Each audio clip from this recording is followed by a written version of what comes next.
Bismillahirrahmanirrahim. Assalamualaikum warahmatullahi wabarakatuh. Halo teman-teman semua, perkenalkan nama saya Sri Gustiani dari kelas 1C Program Studi Pendidikan Ekonomi Fakultas Tarbiyah Universitas Islam Negeri Sultan Syarif Kasim Riau. Pada saat pembelajaran pengantar ilmu ekonomi, Bapak Hendra Riovita pernah berkata, "Jadilah pengangguran di saat orang lain mencari pekerjaan." Maka dari itu, pada kesempatan kali ini, saya akan mempresentasikan materi mengenai hubungan antara pengangguran dengan kenaikan BBM bersubsidi. Untuk itu, mari sama-sama kita simak video berikut ini. Sebelum kita kupas materi presentasi pada kali ini, teman-teman bisa lihat terlebih dahulu yaitu mengenai latar belakang. Kemudian di sini juga saya menyajikan slide tentang rumusan masalah dan tujuan dari materi yang akan saya bahas nanti. Dan tinjauan pustaka yang saya gunakan sebagai landasan teori saya yaitu menggunakan definisi dari pengangguran. Oke teman-teman, sebelum kita masuk ke materi hubungan antara pengangguran dengan kenaikan BBM bersubsidi, terlebih dahulu kita harus mengetahui apa penyebab dari pengangguran itu sendiri. Nah, salah satu tujuan dari pembangunan ekonomi adalah mengatasi pengangguran. Penyebab pengangguran di Indonesia penting untuk dipahami karena pengangguran dapat menjadi masalah tersendiri bagi suatu negara. Apalagi melihat penyebab pengangguran di Indonesia disebabkan tidak hanya karena kurangnya lapangan pekerjaan, namun juga faktor lainnya. Berikut ini adalah penyebab umum pengangguran di Indonesia. Yang pertama adalah jumlah penawaran tenaga kerja tidak sebanding dengan permintaan tenaga kerja. Nah, seperti yang teman-teman ketahui, bahwasannya jumlah angkatan kerja lebih banyak daripada jumlah lapangan pekerjaan yang mampu menyerapnya. Untuk mengatasinya, pemerintah harus menciptakan lapangan pekerjaan baru dan membuat pelatihan-pelatihan kewirausahaan. Kemudian yang kedua, menurunnya permintaan output total atau produk nasional.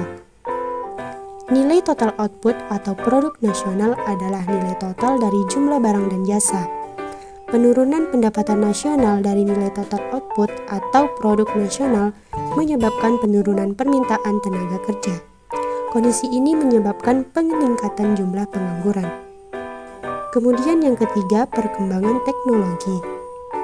Perkembangan teknologi mengharuskan tenaga kerja harus dapat beradaptasi dan mengimbangi agar tidak menjadi pengangguran. Bahkan, perkembangan teknologi juga dapat menggantikan fungsi tenaga kerja sehingga berakibat pada terjadinya pengangguran.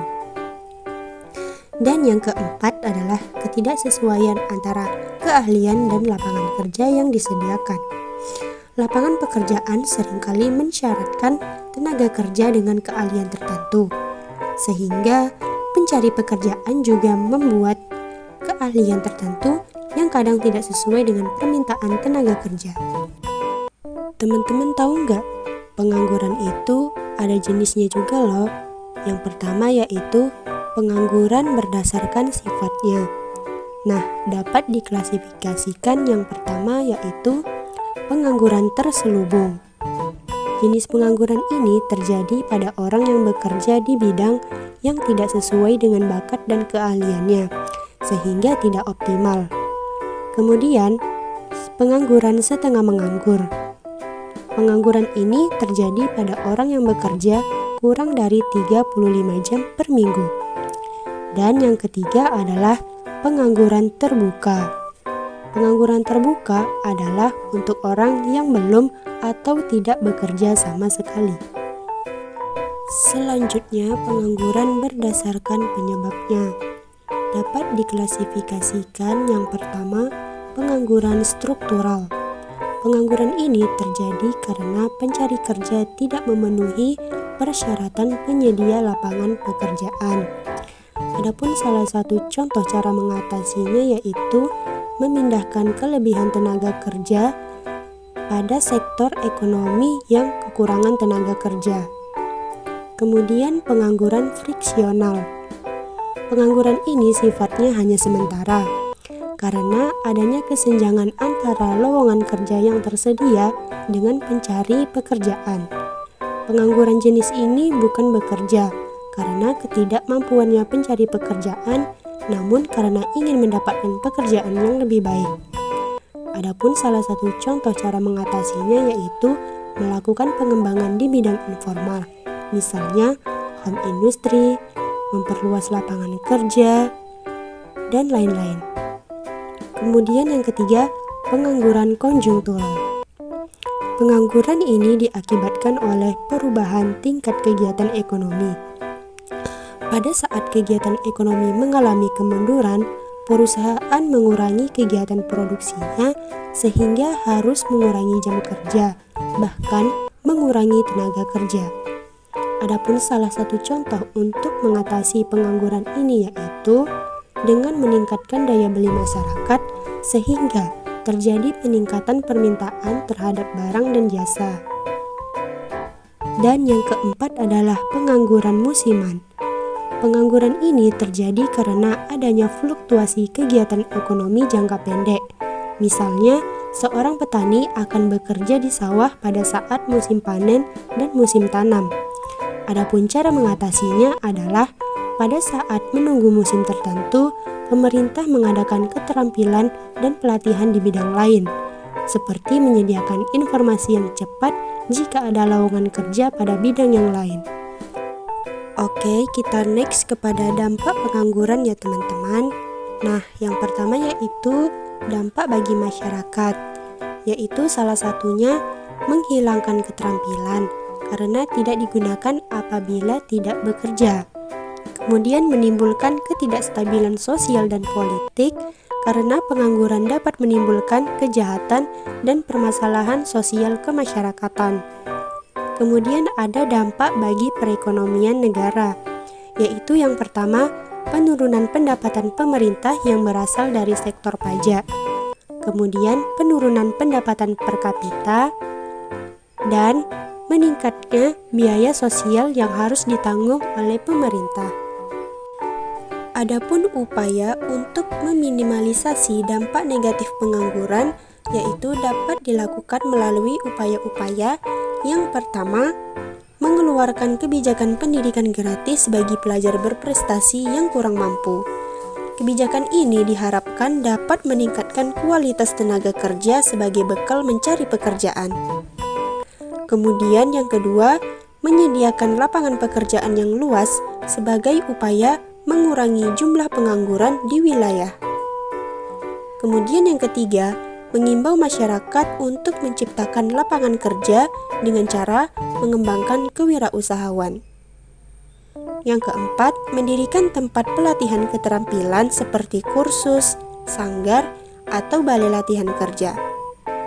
Yang kelima, memberi kredit dengan persyaratan mudah dan bunga yang ringan. Yang keenam, menggalakkan pendidikan non-formal untuk meningkatkan kualitas atau keahlian di bidang tertentu. Dan yang ketujuh adalah meningkatkan efektivitas pemberian informasi ketenaga kerjaan melalui lembaga tertentu sebagai salah satu upaya perluasan lapangan kerja.